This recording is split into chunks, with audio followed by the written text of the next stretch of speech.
Bueno,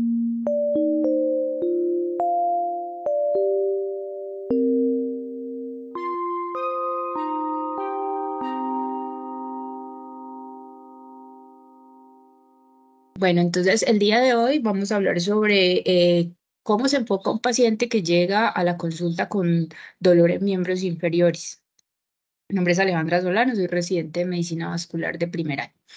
Entonces, pues realmente el dolor es un síntoma que es muy complejo, que es bastante común en la consulta y que amerita de un buen interrogatorio y de un examen físico bastante completo, pues porque en muchas ocasiones puede ser un síntoma que es subjetivo del paciente e implica pues un compromiso biopsicosocial también alrededor de este. Y pues, ¿cómo lo define la OMS? Desde el 2005 se definió como una experiencia sensitiva y emocional desagradable que se asocia a una lesión tisular que puede ser real o potencial y que puede estar influido por factores psicológicos o emocionales. Hay varias medidas, pues, que son escalas que son, digamos, que indicadas por el paciente de esa percepción de ese síntoma que es el dolor. ¿Y cuáles son los tipos de dolor? El dolor puede ser agudo, que es reciente o con una duración limitada, o puede ser crónico, que la duración es ilimitada y en muchas ocasiones el dolor crónico está relacionado con componente psicológico asociado. El dolor nociceptivo puede ser causado por un estímulo del tejido tisular que se asocia, puede ser a inflamación, infección, isquemia, y este se divide en dos, el somático, que es más localizado, es de tipo punzante, y el visceral, que es mal localizado, es más profundo, es continuo, y usualmente tiene síntomas neurovegetativos asociados, y este se relaciona, por ejemplo, con el dolor de tipo pues, de páncreas, de hígado, pues como de cierta, de vesícula, dolores tipo cólico, son un ejemplo del dolor visceral. El dolor neuropático se caracteriza porque pues es de tipo quemante, punzante, como agujas, genera parestesias, disestesias o alodinia, y este pues está relacionado con un estímulo directo del sistema nervioso central o de una vía nerviosa periférica. Y el dolor nociplástico, que es reciente, pues esta definición es una sensibilización central o está relacionado pues como con un compromiso eh, psicosocial, no por un daño como tal tisular o nervioso, sino por un componente más bien psicosocial que genera una alteración nociceptiva. Realmente, pues tenemos en cuenta, hay que tener en cuenta que si bien es un síntoma muy común, los ancianos presentan el dolor o algún tipo de molestia hasta en un 70% y que este se incrementa hasta un 20% en mayores de 70 años, siendo en las mujeres un poco más frecuente que en los hombres en algunos estudios el dolor y los síntomas pues pueden llegar a ser inespecíficos con etiologías diferentes. Y aquí observamos que en los mayores de 65 años el tipo de dolor o de molestia, sobre todo en miembros inferiores, se incrementa de una forma importante en comparación pues a los de 18 a 29 años, las mujeres también, y los no hispanos tienen un poco más de compromiso de dolor de miembros inferiores en comparación a otras razas. Entonces, bueno, esto es como importante pues mencionarlo. De la fisiopatología, grosso modo, porque el dolor realmente tiene una fisiopatología bastante compleja. Entonces, siempre que haya una injuria o que haya una lesión, un compromiso, a nivel celular se van a empezar a liberar y a producir varias sustancias, pues, que van a generar ese estímulo nociceptivo. Entonces, va a haber como tal con el daño tisular va a generarse un adenosina, ATP y se van a conllevar una serie de neurotransmisores a cabo que van a generar el estímulo nociceptivo a nivel celular. Entonces se va a activar el sistema GABAérgico, se va a generar un aumento del glutamato, la disminución de endorfinas, se van a inhibir también pues o se van a aumentar, perdón, células como macrófagos, mastocitos, plaquetas, y todos estos van a liberar a su vez bradykininas, histaminas, prostaglandinas e interleuquinas que van a conllevar a una generación del nivel nociceptivo. Cuando tenemos esa injuria a nivel, ya sea un trauma a nivel de la piel o a nivel del músculo, todas esas sustancias que se incrementan, la histamina, la serotonina, las bradykininas, van a generarse, van a elevarse, y todas esas sustancias van a transmitirse a nivel de la vía anterolateral, pues, o sea, por un nervio periférico van a llegar al ganglio de la raíz dorsal, en las astas de la médula, y esto va a viajar por el sistema anterolateral del sistema nervioso central, generando pues como todos los estímulos de dolor, temperatura y presión.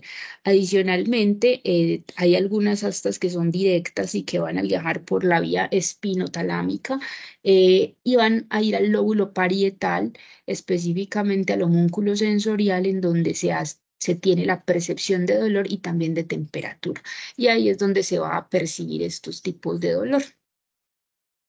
Eh, pero pues, ¿cuáles son las etiologías principales del dolor? Está la vascular, neurológica o neuropática, y está el músculo esquelético, pues como etiología, y otros que vamos a mencionar. Vamos a empezar una por una. Entonces aquí vamos a observar el dolor vascular, puede ser de tipo arterial, ya sea aterosclerótico u otros que son no ateroscleróticos. Puede ser venoso, puede ser linfático, aunque este es menos frecuente, y puede ser por lipedema. El tipo neurológico, el dolor en miembros inferiores, puede darse por síndromes espinales o estenosis espinal lumbar, por radiculopatías, por atrapamientos nerviosos, por problemas metabólicos, y pues neuropatías periféricas de tipo mononeuropatías o polineuropatías. Y la etiología musculoesquelética es por compromiso articular, entre ellas la artrosis, por compromiso muscular, por miopatía, por ejemplo, por estatinas, por medicamentos de inclusión, en fin, y problemas pues como tal reumatológicos, y la bursa que pues también genera un dolor importante de origen musculoesquelético, y otros pues que también son relativamente frecuentes, el quiste de Baker y los calambres. Entonces, el dolor de origen arterial, pues la principal causa es de tipo aterosclerótico. Sabemos que los pacientes con enfermedad arterial periférica son asintomáticos hasta en un 60 o 70%. Empiezan con una claudicación intermitente hasta en un 20 o un 30%, y la isquemia crónica que amenaza la extremidad, caracterizada por dolor en reposo y pérdida tisular, más o menos se da en en 1 o 2% de esos pacientes. ¿Y por qué se produce este dolor de origen arterial? Básicamente porque hay una disociación o una disminución en el aporte de la sangre o de los fluidos a nivel muscular en comparación a la demanda, generando, pues por esa obstrucción arterial, generando pues como tal un aumento en la hipoxia, la acidosis, la inflamación y acumulación de metabolitos tóxicos como el ROS, daño oxidativo y tisular a nivel pues, muscular, y ese desbalance en el tono simpático que va a conllevar en casos más avanzados a una neuropatía isquémica. Entonces, esta es pues la fisiopatología como tal, a grosso modo, de la enfermedad arterial periférica. Y cuando hay un dolor, por ejemplo, cuando hay una isquemia aguda que se caracteriza por un dolor que es por hipoperfusión grave, que es agudo en menos de 15 días, esto usualmente se acompaña de las famosas 5 Ps, ¿cierto? Que son la paresia, perdón, la frialdad o la poiquilotermia, la palidez, las parestesias, la deficiencia de pulsos, y ya pues en una fase más terminal, la necrosis. Pues que ya aquí hablamos de un compromiso pues prácticamente irreversible cuando hay pérdidas de fuerza motora y sensitiva. Este dolor usualmente pues comienza intenso, 15 minutos, más o menos a las 2 horas puede generarse ya alteraciones de la sensibilidad, parestesias, disestesias, y después de las 6 horas pueden empezar a presentarse cianosis o ya una anestesia o hipoestesia más marcada, y después de las 10 horas puede empezar a presentarse la paresia, la rigidez muscular, cambios a nivel dermatológico, sangrados y la necrosis. Entonces, esto en cuanto al dolor agudo de la isquemia aguda. Ya hablando del dolor vascular arterial, la claudicación intermitente, ¿cómo se define esa claudicación? Es un dolor, una sensación de pesantez, de calambres, es como se define, en un grupo muscular específico que es distal a la oclusión y que este se desencadena por la actividad y mejora con el reposo. Usualmente ese dolor principalmente se presenta en la pantorrilla a nivel posterior y lateral, o se presenta en glúteos o en muslo anterior y lateral, dependiendo del tipo de obstrucción y el nivel. Es muy importante definir a qué distancia se produce esa sensación, esos síntomas mencionados, en dónde está el nivel de ese dolor. Qué síntomas se asocian a estos, sea si hay sudoración, si hay dolor torácico, si hay angina, si hay disnea, pues porque siempre tenemos que tener en cuenta que están relacionadas con otras enfermedades ateroscleróticas periféricas como la coronaria, el sistema nervioso central y otros factores de riesgo, de alto riesgo, pues de alto riesgo cardiovascular como diabetes, fumar, ser hipertenso, dislipidemia, que también nos puede conllevar a hacer el diagnóstico de esto. Entonces, el dolor vascular pues, puede ser de tipo neuropático, puede ser nociceptivo. El nociceptivo vascular arterial podría darse superficial cuando hay úlceras o cuando hay una necrosis en los bordes, puede generar dolor nociceptivo, que dijimos pues que era un poquito más localizado, y el profundo, que puede ser en los pacientes que presentan claudicación intermitente con los síntomas pues, previamente mencionados que empeoran con el ejercicio y mejoran con el reposo. Y el dolor neuropático se puede dar a nivel de distal del sitio de obstrucción y se da más que todo en reposo. Esa hipersensibilidad, esa hiperalgesia, esas punzadas se pueden generar más que todo en reposo. Entonces, lo que les decía de definir en la claudicación intermitente, no solamente en la distancia a la que se produce la claudicación, sino también el nivel, ¿cierto? Porque cuando hay compromiso, por ejemplo, en cadera y glúteo, podemos pensar en que la arteria comprometida puede ser aortoilíaca y los pulsos van a estar ausentes, fémoro, popliteo y pediales. Cuando esa sensación se da en muslos, podría ser un compromiso iliofemoral con todos los pulsos ausentes. La pierna, entonces, cuando la claudicación es en la pierna, usualmente el compromiso es femoropopliteo y puede estar, pues el femoral está presente y ya los popliteos e infrapopliteos están ausentes.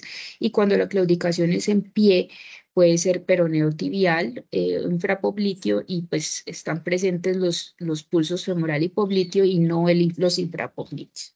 Sin embargo, hay que recordar que la claudicación no siempre es típica, ¿cierto? Puede que varíe, pero entonces se debe caracterizar muy bien con los factores de riesgo asociados, con las comorbilidades, para poder entender si es una claudicación o no. Todo eso anterior es importante para poder hacer su clasificación, ¿cierto?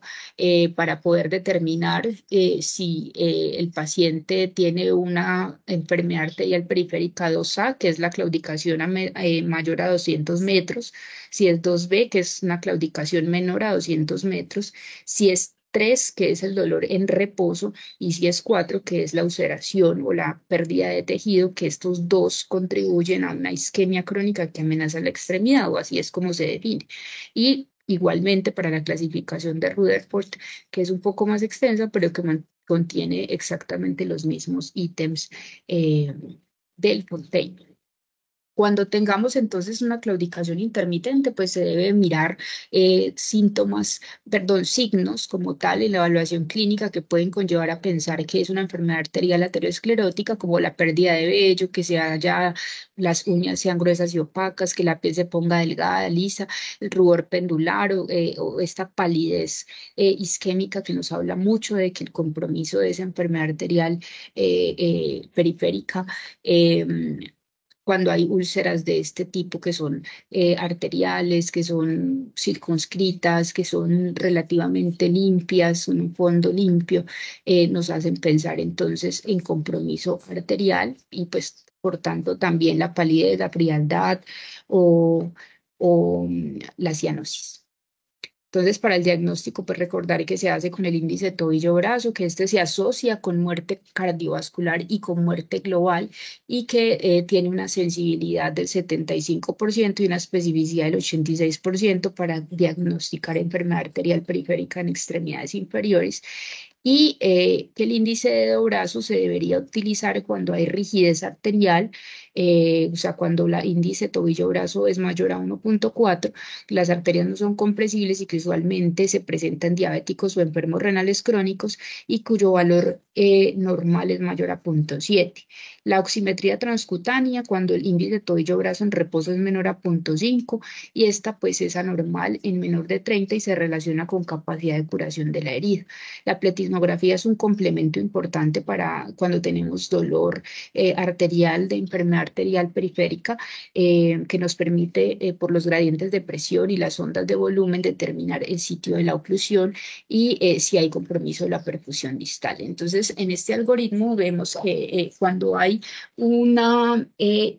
un índice tobillo-brazo que está en reposo entre 0,5 y 0,9, pues con síntomas obviamente asociados, nos da un diagnóstico de enfermedad arterial periférica y cuando hay un ITB que es menor a 0,5 se debería utilizar una oximetría transcutánea o si es mayor a 1,4, si hace rigidez en enfermos renales crónicos o diabéticos, medir el índice de brazo que es normal menor a 0,7.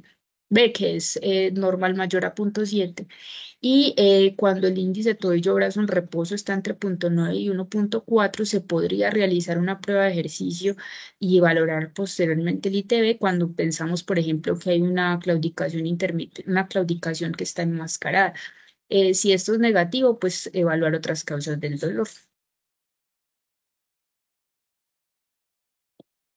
Bueno, la pseudoclaudicación, pues realmente se ha determinado una claudicación o pseudoclaudicación venosa cuando hay una obstrucción venosa proximal, que esta usualmente genera dolor cuando se camina, pero mejora al elevar a la extremidad y usualmente se acompaña con edema.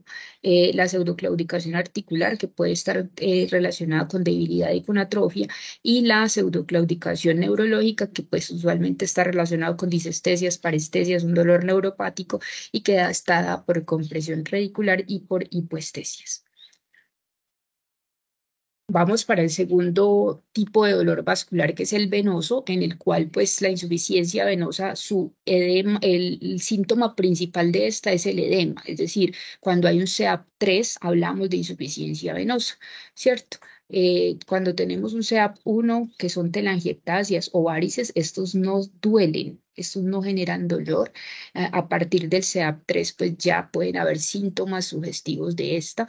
Y pues en estos síntomas tenemos un conjunto de pesantez, de calambres, de prurito que se relaciona mucho con insuficiencia venosa, un dolor que puede ser punzante, urente o tipo cansancio.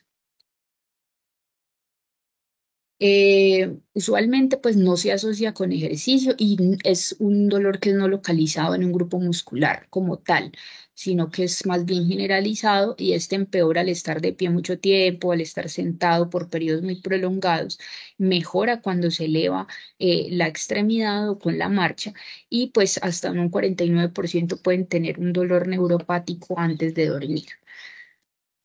Y pues la claudicación venosa que ya se los conté, que es una pseudoclaudicación que se da cuando hay obstrucción del sistema profundo.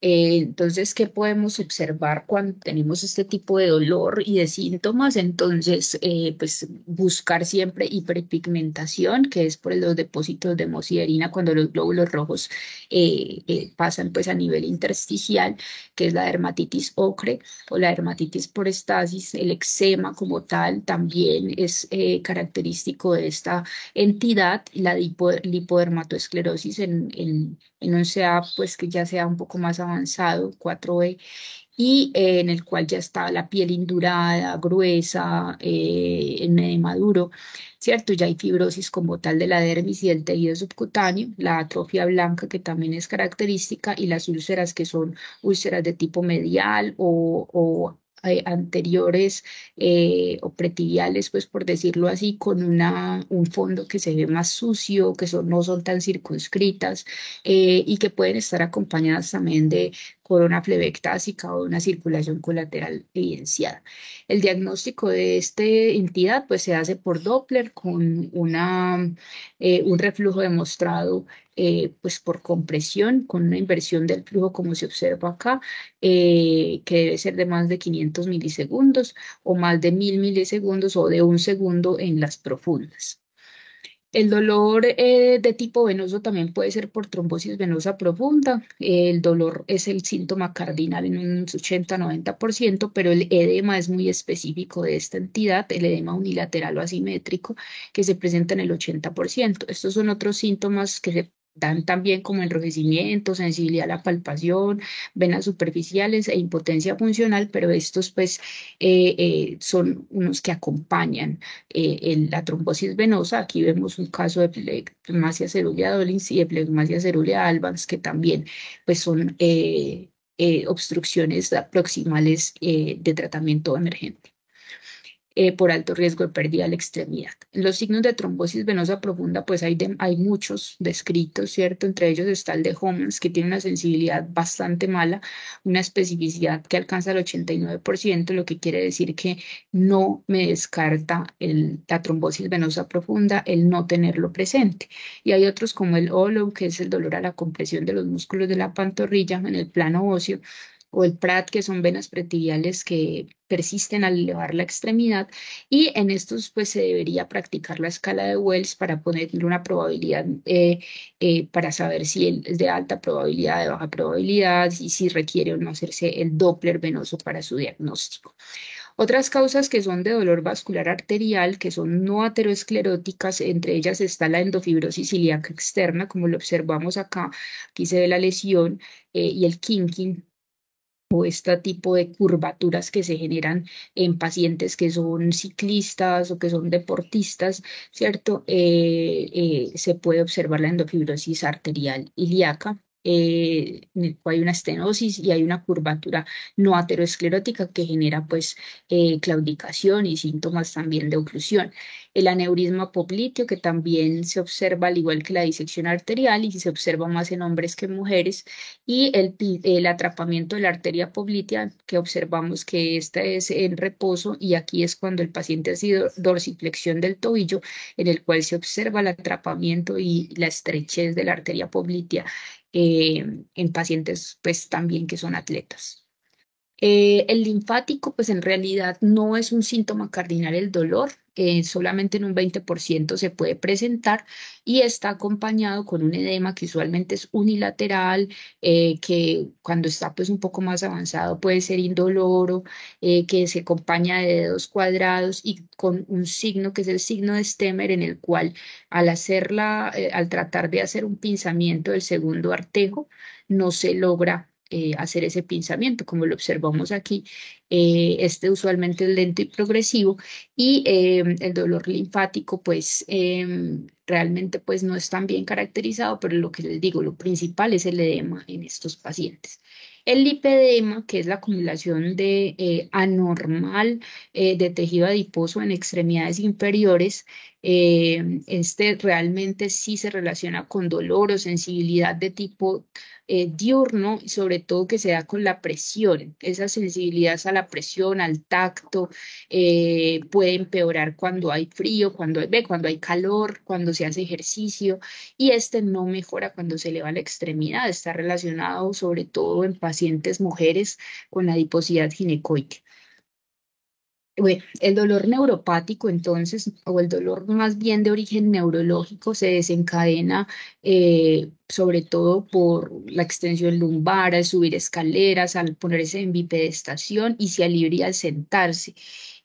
Usualmente, pues, presenta disestesias, anestesia, hipoestesias y un dolor que es neuropático urente en el recorrido del nervio afectado y puede o no generar compromiso de debilidad si hay un compromiso pues del miotoma del nervio pues que está afectado.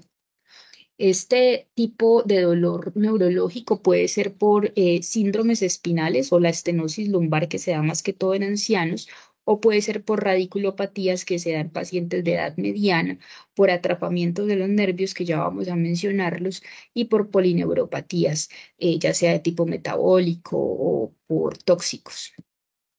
Entonces, la radiculopatía puede generar una compresión a nivel de la raíz nerviosa del disco intervertebral, sea por hernias o por una compresión extrínseca, y esto genera un dolor de tipo neuropático que se irradia a los miembros inferiores y que genera una distribución dermatómica, usualmente por detrás del muslo, del glúteo, y que se irradia pues al miembro inferior y sobrepasa la rodilla por lo menos. Entonces, cuando hay un compromiso, por ejemplo, de L2, el dolor o la sensación o el compromiso del dermatoma, usualmente es el muslo anterolateral. Puede ser L3, un compromiso a nivel de muslo y de rodilla, y que se genera sobre todo compromiso del miotoma, de la aducción y flexión de la cadera o de la extensión de la rodilla. L4, pues el compromiso usualmente es del miembro inferior medial y el compromiso del miotoma es para extensión de la rodilla. L5 el problema es para hacer dorsiflexión del tobillo, puede haber un compromiso de dermatoma pues, a nivel lateral e inferior de la pierna. Y en S1 el compromiso es en pies laterales y dedos, y el problema en el miotoma es para hacer plantiflexión. S1 es para hacer plantiflexión, L5 para hacer dorsiflexión. La estenosis espinal lumbar, entonces el plexo lumbar usualmente derivado pues del ciático puede generar entonces problemas a nivel de los músculos que se inervan por el femoral y el obturador, y este pues puede llevar a generar una dificultad para la flexión de la cadera y de la extensión de la rodilla o abducción del muslo. Y se caracteriza el compromiso del plexo lumbar por hipoestesias o dolor a nivel anterior del muslo. Los reflejos usualmente están abolidos o disminuidos. Y el plexo sacro, la debilidad es para hacer extensión y abducción de la cadera y flexión de la rodilla, y usualmente el compromiso es posterior en el glúteo y se irradia la cara posterior del muslo. Y en este también pues hay abolición de los reflejos aquilianos. Ahora pasando a las neuropatías por atrapamiento, entonces voy a mencionar las principales porque son varias, pero entonces en la neuropatía por atrapamiento está el síndrome piriforme, que usualmente se observa haciendo esta maniobra. El paciente se pone sedestación, se le eleva la pierna y se hace una rotación interna del tobillo, y esto genera una compresión del nervio ciático por el músculo piriforme. Aquí vemos el piriforme y la compresión del músculo del nervio ciático en la escutadura ciática, y esto conlleva a que haya dolor y parestesias en glúteos y en la cara posterior del muslo. O sea que esa es la característica del síndrome piriforme: compromiso a nivel de glúteo y posterior del muslo y de la pierna, que empeora pues al sentarse y mejora al levantarse y a estirar. En la neuropatía por atrapamiento del obturador, ¿cierto? Usualmente las hipoestesias y el dolor se dan en la cara, tanto medial, o sea, en la cara medial del muslo, y se irradia aquí a la ingle, ¿cierto? Este es el dolor del obturador y puede generar una debilidad tanto para la extensión de la cadera como para la abducción. Se da sobre todo en futbolistas. Y la del pudendo ya es un compromiso mixto que usualmente está acompañado con con una disestesias o parestesias a nivel de los genitales, puede generar disfunción sexual e incontinencia. Bueno, la neuropatía por atrapamiento femoral, pues este es un nervio de tipo mixto que compromete el E2 y el E4. Cuando hay compromiso del nervio femoral, usualmente se produce parestesias y dolor a nivel anterior y medial del muslo y hay debilidad del cuádriceps. Ese es cuando hay compromiso del femoral. Pero el femoral tiene una rama que es el safeno, y el safeno, miremos que su localización usualmente es anterior y medial de la pierna y de la rodilla y a nivel medial de la pierna y del pie. O sea que cambia un poco la disposición de los síntomas neuropáticos cuando el compromiso es del safeno.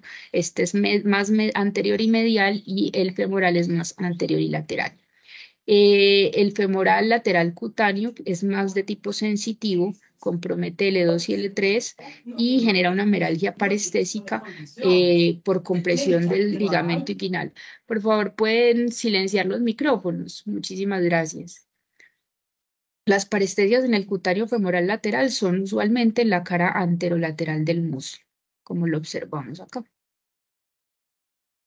Y esta cutáneo femoral lateral está comprometido mucho más en obesos y en diabéticos. Otras neuropatías que son importantes para presentar un dolor de tipo neuropático en las extremidades, sobre todo en las piernas, es un compromiso del peroneo común, ¿cierto? El peroneo común que se genera por compresión o atrapamiento del cuello del peroné y este genera pie caído. Eso es importante. Pie caído y debilidad de dorsiflexión del tobillo. Y la hipoestesia usualmente es a nivel anterior y lateral de la pantorrilla. Cuando hay compromiso del profundo, usualmente el dolor es en el dorso del pie, en el hallux, cuando es compromiso del profundo. Y cuando es compromiso del peroneo superficial, las parestesias son también en el dorso, pero no comprometen el hallux ni el quinto arterial. Bueno, por favor, pueden silenciar el micrófono. Bueno, el compromiso del tibial medial es otro de los diagnósticos diferenciales que es menos común y este genera un dolor neuropático, pero más a nivel posteromedial del tobillo y a nivel del talón, ¿cierto? Y a nivel plantar y empeora durante el ejercicio. O sea, más que todo en pacientes que hacen actividades repetitivas o que, pues como los atletas. Bueno, las polineuropatías simétricas distales usualmente comprometen todo el dermatoma o el nervio afectado y se presentan hasta en un 50% en pacientes diabéticos o alcohólicos. En pues la pierna se siente tensa en la noche, puede haber hipoestesia y disestesias y dolor neuropático en todo el recorrido del nervio comprometido y hay usualmente debilidad de los flexores dorsales. Aquí observamos, por ejemplo, que se presentan los dedos en garra o en martillo por debilidad pues, de los flexores en pacientes que sobre todo que tienen una polineuropatía simétrica distal en diabéticos. Y en ellos también puede haber alteración de la sensación vibratoria del monofilamento y puede haber una neuropatía de fibras pequeñas en las cuales no se observa un compromiso ni polineuropático, puede ser ni desmielinizante ni axonal a nivel del electrodiagnóstico, cuando está pues el compromiso microvascular o de fibras pequeñas, ¿cierto? Porque deja intacto pues como todos los los parámetros del electrodiagnóstico. Entonces, usualmente la neuropatía diabética es una polineuropatía que es distal y que es simétrica, pero también hay una variedad que es menos común, que es la asimétrica proximal, y hay otros que presentan también polineuropatías periféricas como la amiloide, la enfermedad de Fabry, el mieloma múltiple, compromiso, deficiencia de vitamina B12. El dolor por miembro fantasma usualmente se presenta, es un dolor neuropático crónico que se presenta cuando hay una pérdida de la extremidad o del tejido después de una amputación o de una lesión nerviosa. Hasta un 80% de los amputados lo pueden presentar y es un dolor pues de tipo neuropático que puede ser cambiante de calor y frío en el área que se amputa y que se puede empeorar con cambios emocionales o por cambios ambientales. Este puede disminuir a medida que el dolor en el muñón disminuye, el dolor en miembro fantasma disminuye. Para ir terminando, el dolor de origen musculoesquelético usualmente se da o se empeora cuando ahí se hace presión de los músculos que están afectados o del compromiso articular o periarticular. En este dolor de tipo muscular, pues no se presentan trastornos de la sensibilidad, pues en general, a no ser que haya un compromiso mixto, pero pues no hay trastornos de la sensibilidad si es típicamente musculoesquelético. Puede haber elevación de la CPK en miopatías medicamentosas como por las estatinas o en enfermedades reumatológicas como la polimiositis. Y usualmente, pues el dolor articular, que también hace parte del músculo esquelético, se empeora cuando se genera un movimiento que es pasivo o a veces activo. Pues es, por tanto, la marcha limitada. Entonces vemos que el dolor en cadera, pues tiene pues un compromiso que puede ser un dolor en cadera anterior, usualmente es por los flexores de la cadera, o por pinzamiento femoroacetabular en los jóvenes o por artrosis en los adultos mayores. Entonces, anterior y lateral, pensar en artrosis y pinzamiento femoroacetabular. Cuando hay un dolor solo lateral, podría ser una tendinitis o un desgarro del glúteo o una bursitis, cuando el dolor es más lateral en la cadera, y cuando es más posterior, usualmente es un dolor referido de compromiso pues lumbar o por atrapamiento del nervio ciático. El síndrome de piernas inquietas, que es musculoesquelético, es como una incomodidad que usualmente es consciente y que se presenta en reposo. Y se alivia con un movimiento seguido de las extremidades inferiores y que usualmente se presenta más en la tarde-noche. Puede generar como una sensación de corriente eléctrica, de parestesias y se relaciona con ansiedad y palpitaciones. Y este se ha presentado en pacientes con deficiencia de hierro, enfermedad renal estadio final, medicamentoso o por insuficiencia venosa, y este se puede mejorar con escleroterapia en estos pacientes con insuficiencia venosa. Entonces, en conclusión, el dolor en las piernas es un síntoma común y los pacientes pueden tener más de una causa. Puede ser por causa vascular, por causa neuropática, muscular o ambas. La característica del dolor debe darse por el tipo, la localización, las características, la duración del mismo, las comorbilidades y la asociación de otras patologías en este. Un buen interrogatorio y un examen físico son muy valiosos para definir el tipo del dolor y su posible etiología. Y algunos exámenes complementarios como el electrodiagnóstico, las resonancias, las radiografías confirman la sospecha clínica de atrapamientos nerviosos o de polineuropatías, pero usualmente el diagnóstico y el abordaje inicial del dolor es clínico. Muchísimas gracias, quedo atenta a comentarios y preguntas. Bueno, Aleja, muchas gracias por tu presentación. Pues yo creo que este tema es muy importante dentro de las bases de la formación de nuestro campo, básicamente porque mucha de la consulta que enfrentamos en el día a día son pacientes que nos llegan por dolor de miembros inferiores. Y vamos a tener la situación en que la gran mayoría de esos pacientes no van a tener un problema vascular y eso lo van a empezar a notar cuando empiecen a ejercer. Entonces el médico vascular debería tener la capacidad no solamente desde el punto de vista clínico, identificar a aquellos pacientes de alto riesgo de tener una probabilidad clínica, pues de tener una enfermedad vascular, sino también derivar y orientar bien el manejo de aquellos pacientes que tengan un dolor de origen no vascular, para que el paciente, que generalmente estos son pacientes muy toreados, que van de una consulta a otra. Entonces me parece muy pertinente la revisión de este examen. De pronto, una pregunta, Aleja, ¿tienes claro o la proporción de pacientes que realmente, o qué porcentaje representa el dolor de origen vascular dentro de la consulta de los dolores de los miembros inferiores en general?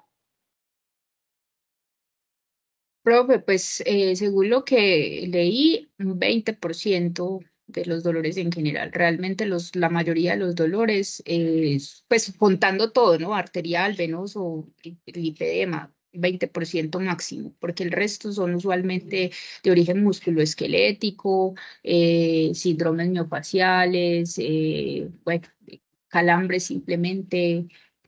Usualmente no es como o sea, es común, pero es más común, son más comunes otras etiologías como el compromiso musculoesquelético, incluso el neuropático o el somático, pues o la somatización o el psicógeno. Sí, es que más o menos uno maneja esa proporción. Mira, en consulta uno más o menos 8 de cada 10 pacientes que ve van por dolores en los miembros inferiores. Y 8, solo 2, o mejor dicho, 8 de cada 10 de esos pacientes no tienen un dolor de origen vascular. Entonces, ahí me gusta que hayas que hayas expresado ese dato de manera concreta, porque eso nos demuestra que nosotros debemos tener muy claro el diagnóstico diferencial. Una cosa que uno ve mucho, y es porque uno revisa la serie, entre el 50 y 70% de la población general puede tener telangiectasias. Y muchas de las personas, como son lesiones que se ven de manera errónea cuando consulta por dolor en miembros inferiores, se los atribuye a las telangiectasias. Y me pareció muy interesante que dejaste claro en la conferencia también que las telangiectasias, o los pacientes aquellos que no tienen insuficiencia venosa, es decir, edema asociado a la probabilidad de que pues las telangiectasias per se no producen dolor, y que a menos que el paciente tenga ya insuficiencia venosa, pues es difícil que el dolor se explique por una etiología venosa. No hablo del diagnóstico del dolor arterial porque digamos que está mucho mejor definido, mucho mejor caracterizado la manera de presentación del dolor de tipo arterial con respecto a la semiología de la claudicación y el dolor en reposo, etc. Entonces hago más hincapié, un dolor que de pronto es más difícil, es más difícil de clasificar desde el punto de vista clínico que de origen venoso. De acuerdo, profe. Buenos Veo días. que, Doctora Aleja, buenos buenos días días, para ¿cómo todos. están? Bien, vea, una revisión me parece muy buena. Yo creo que yo la vez pasada les puse, cuando estaban solicitando temas para los feudos, puse este porque me parece supremamente interesante. Estoy de acuerdo con lo que dice Rafa ahora. Yo que hago consulta privada hace muchos años y pues en un buen volumen, esto es lo que vemos en general, o lo que yo puedo ver en general. Y la interpretación que hacen muchos le toca a uno, como no hay cosa más difícil que sacarle un diagnóstico a un paciente de la cabeza cuando otro colega le hizo ese diagnóstico, que es lo que les va a tocar a ustedes y me toca a mí en forma permanente. Un dolor en las piernas, le ven telangiectasias o varices también que se ven con eso, y ya el paciente está convencido, y el médico que lo vio, y no crean que son médicos generales o a veces especialistas también de nuestra o especialistas en cirugía o cualquier cosa de estas, que ya queda con el INRI, podemos decir así, es decir, el sello que le dijeron al paciente de la enfermedad, que el dolor es por la enfermedad venosa, y le digo que casi que es imposible quitarle la cabeza. ¿Qué tiene que hacer usted? Un muy buen examen clínico, lo que decía la doctora Aleja ahora. Nos toca a todos hacer un buen examen. Sí, obviamente nosotros no somos ortopedistas ni neurólogos ni cosas de esas, pero sí podemos hacer un diagnóstico y decirle, vea, el dolor que usted tiene es porque tiene un espolón calcáneo, porque tiene una cosa que vemos con mucha frecuencia, o yo veo con mucha frecuencia, es la gonartrosis. Esa artrosis de las rodillas es un diagnóstico que a veces le pasa a muchos, porque no se examina bien y aparentemente la paciente se para, o el paciente, y usted no le ve mayor cosa, pero cuando le flexiona las rodillas, el paciente pega el alarido, el dolor. Entonces tenemos que prepararnos para hacer este examen. Podría demorar con ustedes aquí una hora hablando de esto, pero no, yo sé que hay otros que están en fila para hablar de esto. Entonces, es un buen examen físico. Probablemente no lo vamos a hacer nosotros tan bueno como lo hace un ortopedista, un neurólogo, pero sí estamos en la obligación de decirle al paciente, lo que usted tiene no es de origen vascular, así tiene que repetir 10 veces, se lo repite y le demuestra, le toca, le hace la palpacióncita en el tendón, en el calcáneo y el paciente brinca del dolor, ya usted sabe que la causa es esa, etcétera, así buscando puntos gatillo para decirle al paciente, las varices que usted tiene evidentemente sí son importantes, pero no son las causantes del dolor. Yo no sé cómo será que hay que decirle a los pacientes o a nuestros médicos que por favor las varices no por los síntomas que estamos diciendo ahora, que la doctora dijo ahorita muy, muy claramente, doctora Aleja. Eso es como lo que quería reforzar pues en esta mañana. Y la otra cosita, doctora Aleja, es lo siguiente, vean, conllevar no es llevar a, sino llevar con, acompañarse de, ¿sí? Llevar a es diferente a conllevar, es como una cosita ahí para nosotros. Bueno, aquí dejo para que Perfecto, los profe. clientes Mil nos hablen al gracias. respecto. Muchas Bueno, gracias. Buenos días. Buenos días. Buenos días desde Bogotá, ¿cómo le va? Muy Bien, ¿y buena la usted? charla sobre el enfoque diagnóstico. ¿Alguna cosa sobre el enfoque terapéutico desde el punto de vista de medicina vascular o en general? Gracias. Bueno, pues realmente el enfoque terapéutico pues es muy o difiere dependiendo del tipo de la etiología y el compromiso, ¿cierto? Pues porque por ejemplo, hablando de la parte vascular, pues podemos hablar de que se puede hacer ejercicio supervisado, ¿cierto? En pacientes que tienen una claudicación intermitente o que tienen una enfermedad arterial periférica de miembros inferiores y bueno, dependiendo del tipo de obstrucción y de oclusión, se definirá si el paciente es candidato o no a revascularización percutáneo quirúrgica. En cuanto a la parte de la etiología venosa, usualmente pues dependiendo de los diámetros y de los reflujos que tenga el paciente en las apenas, se define si el paciente es candidato a hacerle una escleroterapia o a hacerle una ablación por radiofrecuencia, ¿cierto? Y bueno, muy importante para todos los tipos de compromiso de enfermedad venosa, pues utilizar medias de compresión, ¿cierto? La elastocompresión es como el principal manejo en estos pacientes, al igual que incrementarles el ejercicio y cambiarles su estilo de vida. En cuanto pues al linfedema, también hablamos de la elastocompresión y el drenaje linfático para el tratamiento. Y ya hablando del compromiso pues neurológico, de origen neurológico, pues esto usualmente es de manejo con fisioterapia, de manejos pues dirigido con acupuntura, algunos están descritos, o con infiltraciones, pues ya en eventos ya exageradamente refractarios al manejo médico, se podría ver, por ejemplo, en los atrapamientos nerviosos, hacer un manejo quirúrgico para liberar ese atrapamiento, pero esto ya es como de última instancia. Y pues en los musculoesqueléticos usualmente también es de manejo con AINES o con antiinflamatorios, y hacerle pues una fisioterapia dirigida, y ya en casos en los que sea muy avanzados, la artrosis o una bursitis, pues se puede definir hacer infiltraciones o locales o hacer como tal cirugía, pues en los casos en los que no haya una mejoría. Pues esto es como un resumen general en cuanto a las etiologías, pero pues sí van a variar dependiendo de varios factores analizar. Y bueno, en el dolor neuropático, pues también hablamos de los neuromoduladores que sí están descritos, de la gabapentina, de la pregabalina, pues que tenemos que recordar que este tratamiento usualmente no es de una respuesta inmediata, sino que usualmente se empieza a ver el resultado más o menos a la semana o a los 4 días después de iniciar el tratamiento. Alejandra, buenos Muchas días. gracias. Buenos días. No, completamente de acuerdo con lo que tú dijiste en la exposición, en los aportes pues, del doctor Tony y de Rafael. Yo lo que tendría que adicionar, pues, con respecto a este dolor en los miembros inferiores es que, mira que de todas formas muchos pacientes con dolor en miembros inferiores consultan con varices y ellos tienen pues como la certeza que el dolor es por la presencia de varices. Inclusive muchos médicos también pues, creen que la varices es la causante del dolor. Habrá algunos casos muy esporádicos de que sí, pero la mayoría de veces no es eso, ¿no? Queda claro pues como con la exposición que tú acabas de hacer.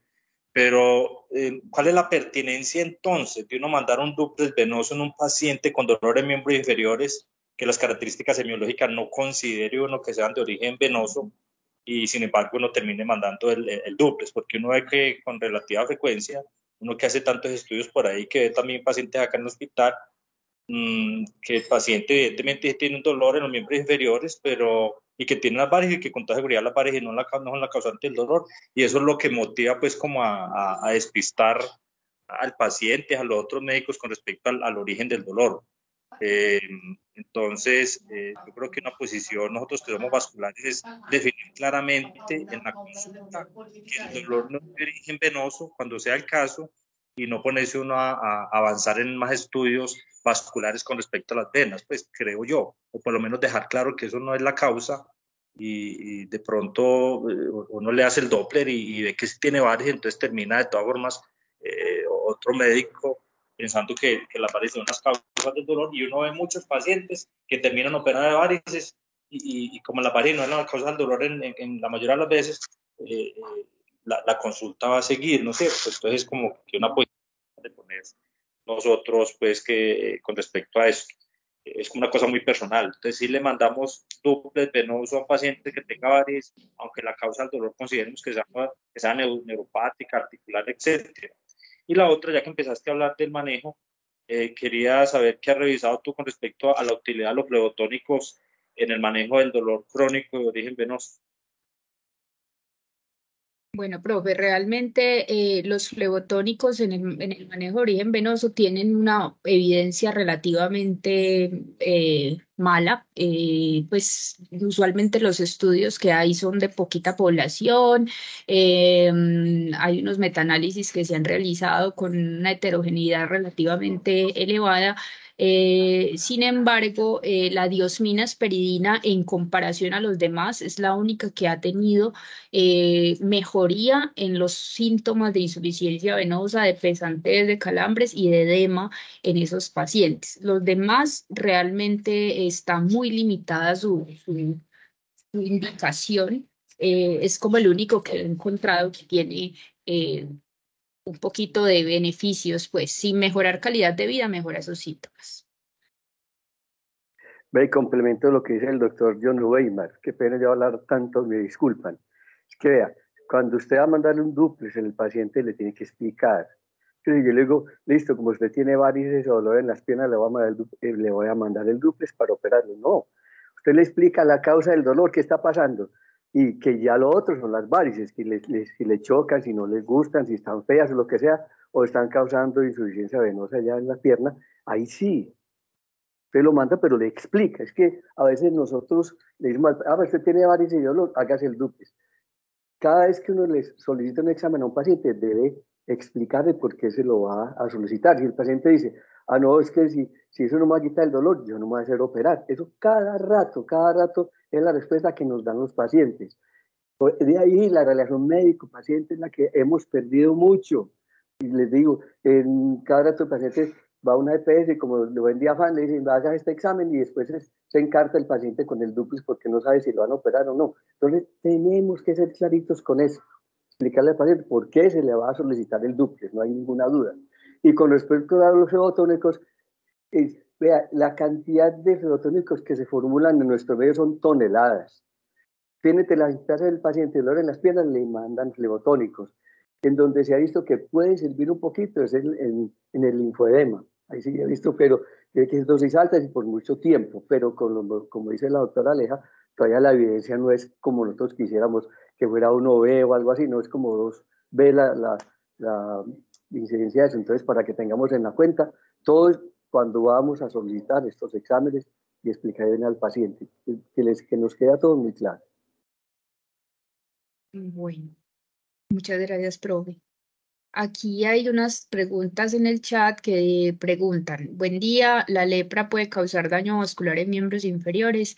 Pues realmente el compromiso de la lepra usualmente es de tipo neurológico, es como el compromiso principal, no he leído, y bueno, y cutáneo.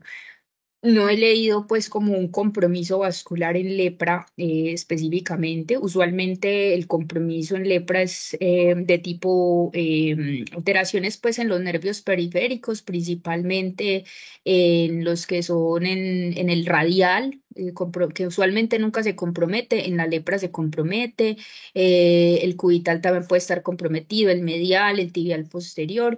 Esos son los nervios que usualmente más están comprometidos en la lepra, pero no que yo conozca que haya un compromiso pues vascular. No lo he leído en lepra. Y esta pregunta, ¿hay alguna referencia de los LR en síntomas, signos de miembros inferiores en Colombia? Eh, no la entiendo muy bien. Tengo pues... no conozco un estudio que me hable sobre LRs en signos y síntomas específicamente en Colombia. O sea, sí hay de libros pues como tal del examen físico y de la exploración en el que aparece el rendimiento de los signos para valorar, por ejemplo, los pulsos, la trombosis venosa profunda y los signos de esta. O sea, sí, como de la semiología, por decirlo así, sí hay un libro pues que nos habla del rendimiento de cada uno de los signos, pero no conozco una referencia en Colombia que no los explore.